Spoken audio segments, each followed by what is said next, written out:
Well, hello there everybody, welcome back to the channel, and I have a special guest today. I got Mr. Bob Marshall of Typewriter Muse fame and Austin Typewriter Inc. fame is driving through Albuquerque, and he took a left turn at Albuquerque, and he has been staying with, ended up here. And so we were out in the world famous Joe Van Cleve backyard. We have some typewriters here.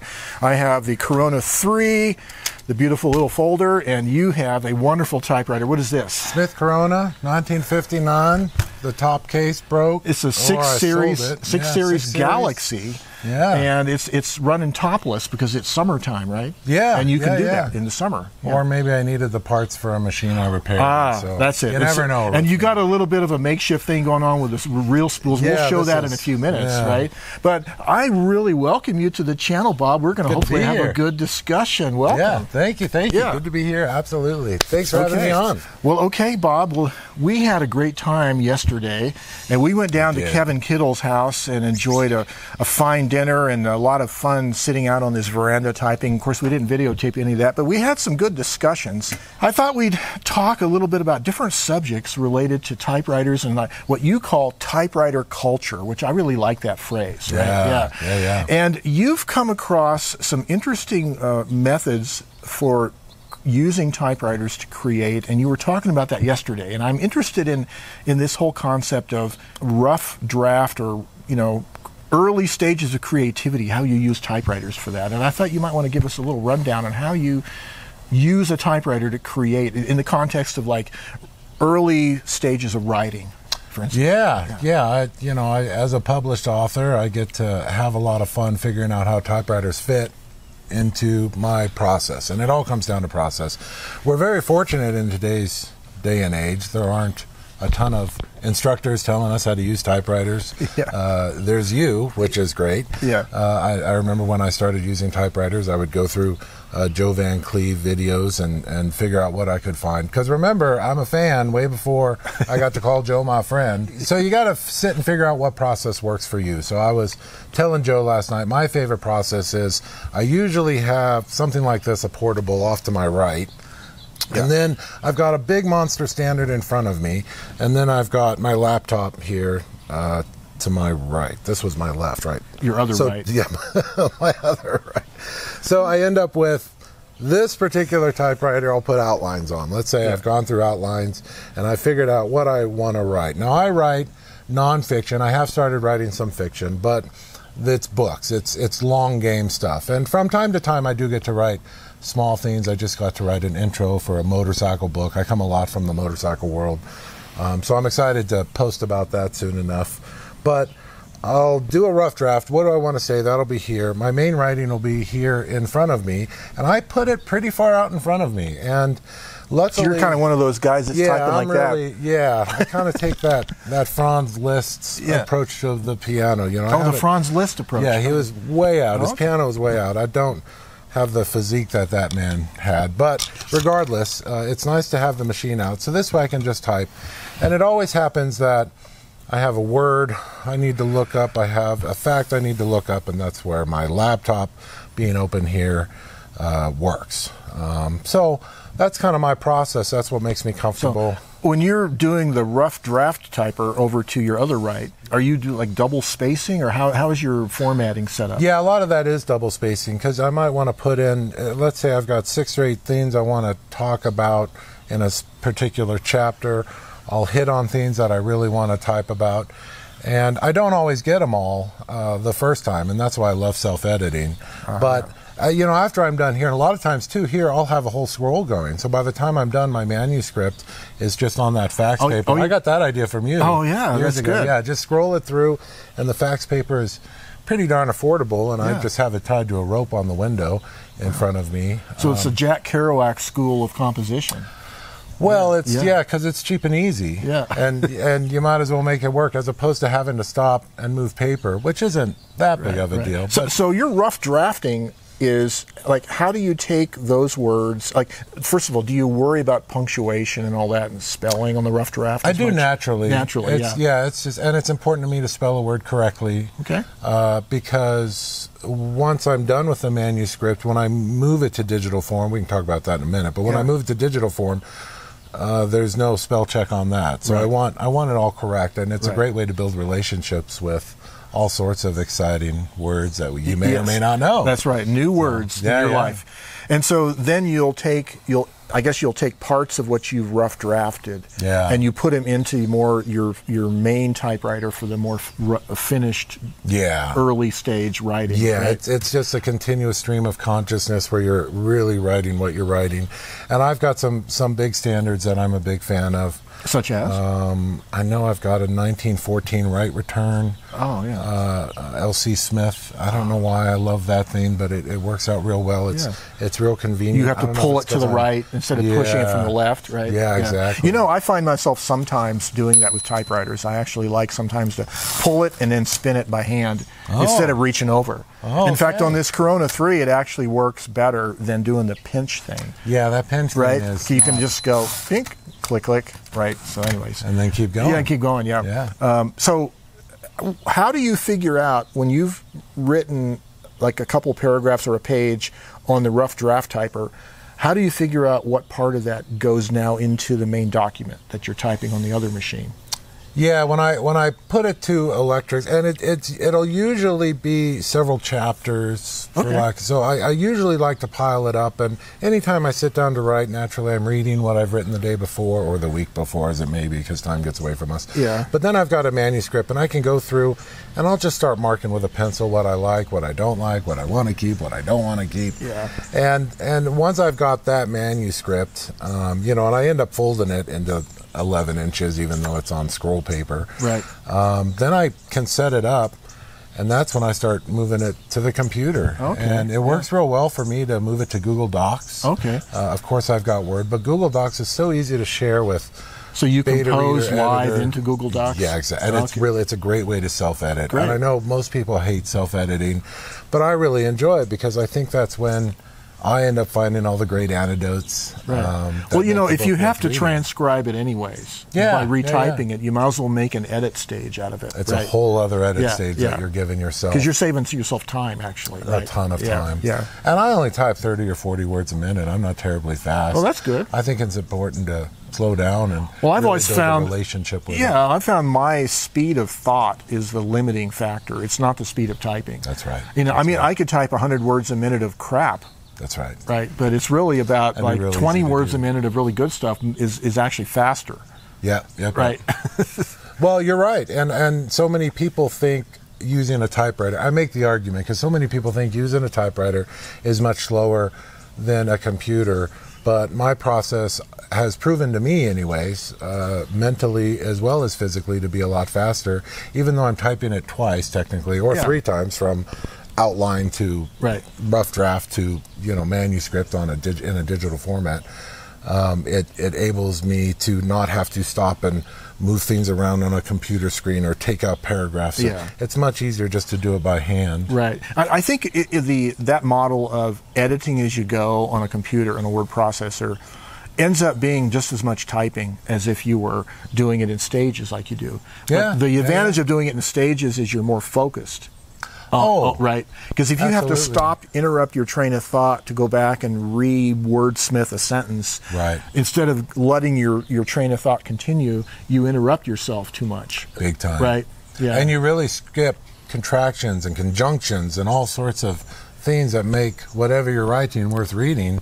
If you're not careful, you're going to have someone read something that has all sorts of extra 3-letter words that you don't need in there. And so and to, or whatever it may be. You got all these extra words that totally take it out of context. So I really enjoy double checking all that just by typing it twice.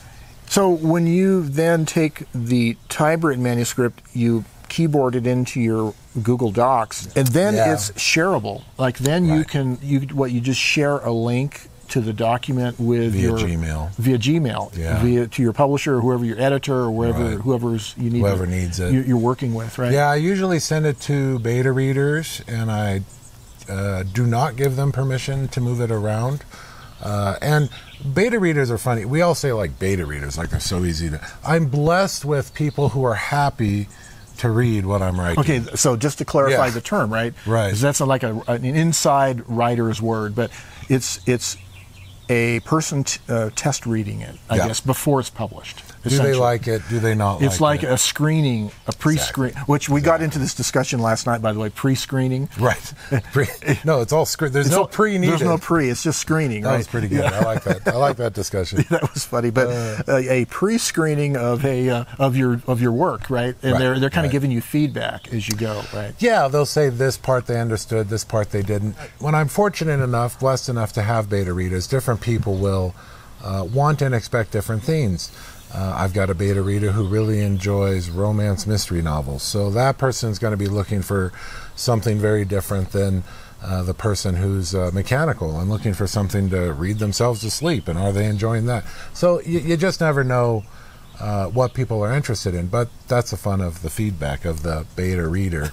It hasn't been edited yet, it hasn't been gone through. You can still go back through, and the beta reader will.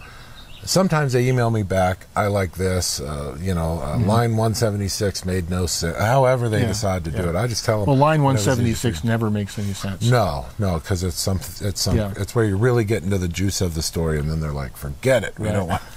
So we don't want that anymore. Do you then, when you go back and you take the feedback from your pre-readers, you'll do another version in Google Docs. From that point on, it's pretty much an electronic editing process, right?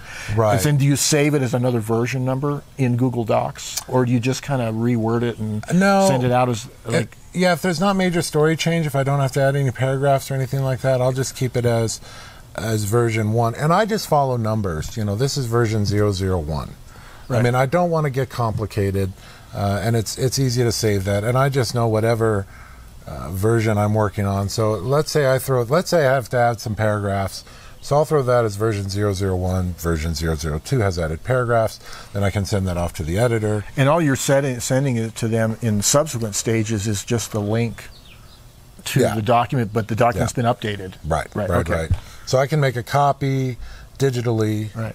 And this is so much fun because we deal so much in analog, and then how do you work it digitally? It's kind of a different side of the brain. Yeah. So I have to really explain it out to myself. Now, I like that process because the way you describe it, because if you had sent like an attachment of a Word document, then they would be having the problem of, in their inbox is 5 different messages from you with 5 different versions, and they would get confused as to which one is the current version. Right. But if you have a link to a Google Doc and it's the only document they can get to, and it gets updated, they only see the most recent one when they look at it. That's right, and that's why I enjoy Google Docs. It's very easy.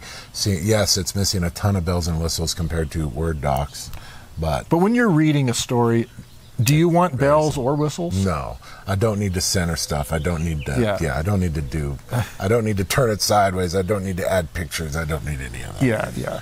So, because you're writing long form literature, if you will, and it's not like a lot of pictures in with it, right? Or sometimes there is. My book, American Roadrunner, I did add, I think, 11 pictures throughout the book. That was a lot of work. If you're going to write a book, stay away from the pictures.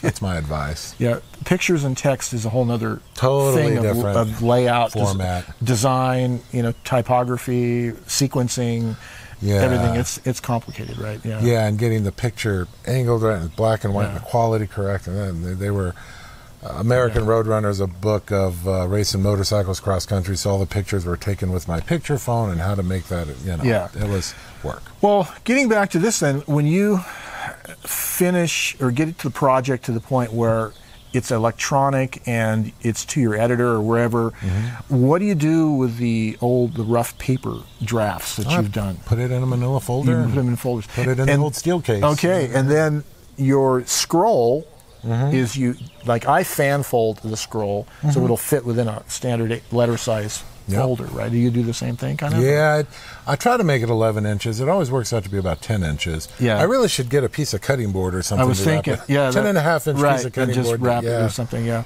it always, you can see it. It lights up like the 4th of July. Oh, that's today, It lights up like the 4th of July. Yeah, well, very works. cool. Well, I like your process, the way you described it, Bob, and that seems to be a really great way to integrate typewriters into a bigger workflow that, of course, is going to end up digital. You know, in the reality of the writing world, it would have to be, right? But so before we close this episode, I'd like to switch camera angles, and we're going to take a look at your typewriter here. And you've done a few little things to it that I think are really cool. So let's look at that. The secret, as they say, to anything old being new again is flexibility. So years ago, when I started playing with typewriters, I was fortunate or unfortunate enough to pick up machines that had issue. I don't remember the exact issue with this machine. I don't know if the top was missing. Maybe I have the top somewhere. Maybe the top was dinged. I don't know, but regardless, it was real easy to take the top off, and you don't need the top for it to work. What you do need is a way to hold the spools in, and you can see I just have cheap little plastic standard spools that I give all my ribbon away on, and I just ran a paper clip here, kind of tucked into itself and bent over, and this holds it. I could kind of do this, but you know, it just clips on there and holds the spool in, so that way when you're transporting it or turning it upside down, it doesn't have any issue. And you can see this machine doesn't even have a bottom. So maybe it goes back to, and these pads are all wore out, so I just gave it some more feet, and you know, the machine works fine. It's just missing some edge. I don't even have the covers here that go on the carriage release move, and that's okay. Maybe I sold them on another machine. I don't remember. But what I do know is this machine still types. So I don't mind taking it around with me when I'm traveling. It can really put up with a beating. It will take the beatings. It has an okay imprint. So I keep using it. The platinum's a little hard, but I don't care. What I care about is that it can take a beating. It's done several thousands of miles with me. It's really dirty right now. This is kind of like the cobbler's son wearing no shoes. Here I am, typewriter mechanic, and I'm using this old beat-up typewriter. But it still works and does what I need it to do, and I'm okay if it doesn't have a top or isn't the pretty peach that it used to be, peach color. I'm okay with it. It works well. So this is the topless typewriter.